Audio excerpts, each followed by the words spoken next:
India భారతీయ camp 5వ ఐక్యవేదిక జాతీయ working ప్రెసిడెంట్గా కరీంనగర్ జిల్లా మంకమ్మ తోటకు చెందిన చల్లా హరిశంకర్ను సోమవారం కర్ణాటక రాష్ట్రంలోని బెంగళూరు సిటీలో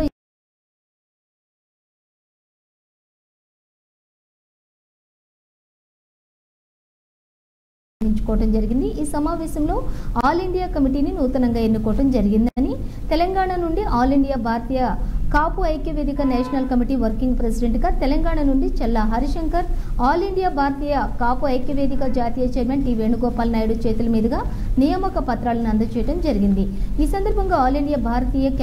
కాపు ఐక్యవేదిక జాతీయ వర్కింగ్ ప్రెసిడెంట్ చల్లా హరిశంకర్ మాట్లాడుతూ, రాబోయే రోజుల్లో కాపుల ప్రజాప్రతినిధులు, ఎమ్మెల్యేలు, ఎమ్మెల్సీలు, మంత్రులు, ఎంపీలు, రాజ్యసభ సభ్యులు, లోక్సభ సభ్యులు, కేంద్ర మంత్రులను బెంగళూరు వేదిక ద్వారా 2 మాసాలలో సన్మానించుకుని కాపులందరినీ కూడా ఒక తాటి మీదకి తీసుకుని వచ్చి కాపులందరూ ఆర్థికంగా, రాజకీయంగా బలపడే విధంగా కృషి చేయడం జరుగుతుందని తెలిపారు.